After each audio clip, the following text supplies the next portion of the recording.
आज हम लोग डिस्कस करेंगे एक खास फंड को लेके, जो फंड है बिजनेस साइकिल फंड।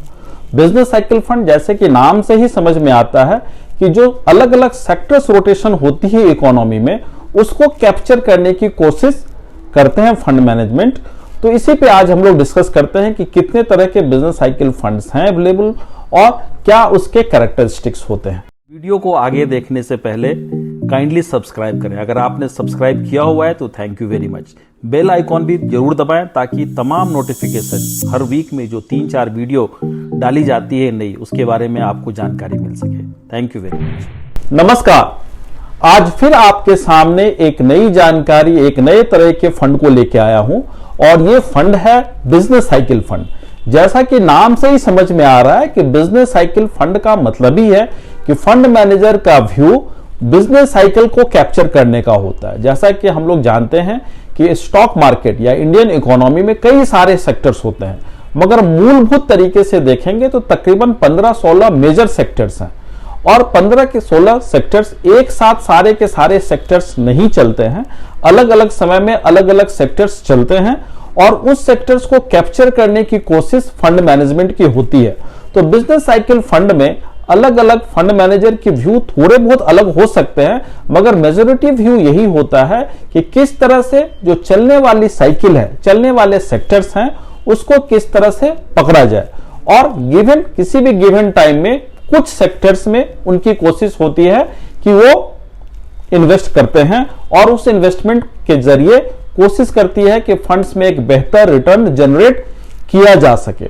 जहां तक बिजनेस साइकिल फंड्स की अगर हम लोग बात करें और सेक्टर्स की बात करें, तो जैसा कि मैंने कहा कि 15-16 सेक्टर्स होते हैं, उसको ब्रॉडली 2 कैटेगरी में बांटा जाता है, एक डिफेंसिव और एक एग्रेसिव सेक्टर्स। डिफेंसिव सेक्टर्स जैसा कि उसमें रोजमर्रा से जीवन से रिलेटेड चीजों का अधिक आयाम है, जैसे कि आप देख सकते हैं फार्मा एंड हेल्थ केयर एक सेक्टर है जो कि डिफेंसिव सेक्टर का हिस्सा है।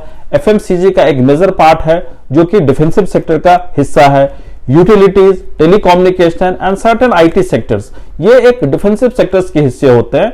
मगर बिजनेस साइकिल में सिर्फ डिफेंसिव नहीं, जैसा कि मैंने कहा एग्रेसिव सेक्टर्स और जो बाकी सेक्टर्स हैं, जैसे कि ऑटो एंसिलरी हुई, माइनिंग हुई, जितने भी तरह के और भी सेक्टर्स होते हैं, तमाम सेक्टर्स को उनमें डाला जाता है। और जब बिजनेस साइकिल फंड मैनेजमेंट करती है फंड मैनेजर्स, तो उसमें वो क्या ध्यान देती है कि सर्टेन डिफेंसिव समटाइम और सर्टेन एग्रेसिव सेक्टर के कॉम्बिनेशन में जाती है।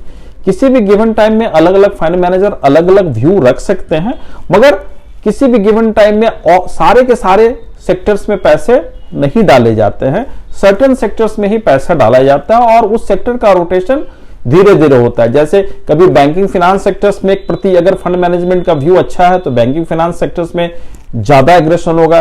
कभी मेटल्स की तरफ अगर उनका व्यू एग्रेसिव है, उनको लगता है कि मेटल्स बेहतर करने वाला है, तो उस सेक्टर्स में उनके व्यू थोड़े एग्रेसिव होंगे।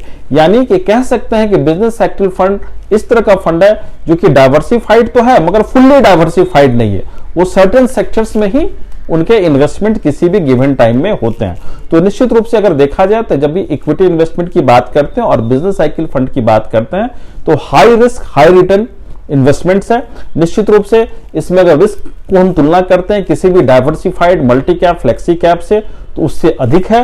मगर किसी खास एक सेक्टर के जो फंड्स होते हैं या किसी एक थीम के जो फंड होते हैं, उससे थोड़े रिस्क कम होते हैं। जब भी किसी एक सेक्टर की बात करते हैं तो निश्चित रूप से उसमें रिस्क अधिक होता है, क्योंकि किसी एक सेक्टर में फंड मैनेजर हमेशा एक ही सेक्टर में पैसा डालता है, तो वो high risk highest risk categories में आता है, क्योंकि जब वो सेक्टर चलेगा तभी सिर्फ रिटर्न बनेगा। वेयर जब हम लोग बात करते हैं एक बिजनेस साइकिल फंड का, तो जैसा कि मैंने पहले भी कहा था कि बिजनेस साइकिल फंड में किसी भी गिवन टाइम में कई सारे सेक्टर्स में इन्वेस्टमेंट हो सकते हैं, मगर सारे के सारे सेक्टर्स में नहीं होंगे।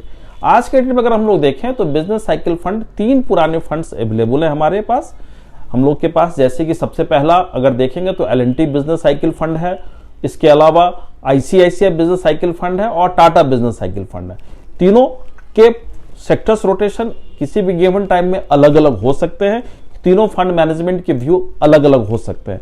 एक चौथा एक नया एनएफओ न्यू फंड ऑफर के रूप में आदित्य बिरला म्यूचुअल फंड भी बिजनेस साइकिल फंड लेके आ रही है, तो निश्चित रूप से उनके भी कैरेक्टरिस्टिक जैसा कि मैंने कहा सिमिलर तो होंगे, मगर फंड मैनेजमेंट का सेक्टर्स रोटेशन को लेके, बिजनेस साइकिल को लेके व्यू थोड़ा अलग अलग हो सकता है। उनके sometime defensive, sometime aggressive, sometime combination of defensive और एग्रेसिव सेक्टर्स में इन्वेस्ट कर सकते हैं। तो ये सारी जानकारी देने का पर्पस यही था कि बिजनेस साइकिल फंड के बारे में जब भी आप लोग सुने, जब भी आप लोग जानना चाहें, तो इस चीजों को समझें कि business cycle fund one of the highest risk return giving capacity रखता है।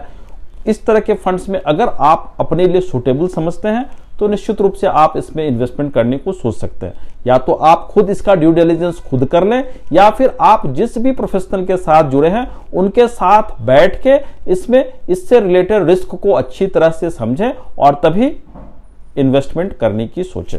क्योंकि इक्विटी फंड, जैसा कि मैं बार बार कहता हूं, और खास के म्यूचुअल फंड, डिस्क्लेमर जो मैं बार बार दोहराता हूं कि mutual funds investments are subject to market risk. So read the offer document carefully before investing. And secondly, मैं एक और डिस्क्लेमर आप लोगों के साथ दोहराऊंगा कि मैं खुद एक म्यूचुअल फंड डिस्ट्रीब्यूटर हूं। इस फंड से रिलेटेड या और किसी जानकारी आपको इन्वेस्टमेंट्स से रिलेटेड चाहिए तो काइंडली आइए हमारे YouTube चैनल पे कमेंट कीजिए। आप लोग का यह सहयोग, आप लोग के निरंतर इस हमारे चैनल को देखने से निश्चित रूप से मेरा उत्साह वर्धन होता है और मैं नई नई जानकारियां आप लोग के सामने लाने की कोशिश लगातार कर रहा हूं और आगे भी करता रहूंगा। So thank you very much. नमस्कार। म्यूचुअल फंड निवेश बाजार के जोखिम के अधीन है। योजना से संबंधित सभी दस्तावेजों को ध्यान से पढ़ें।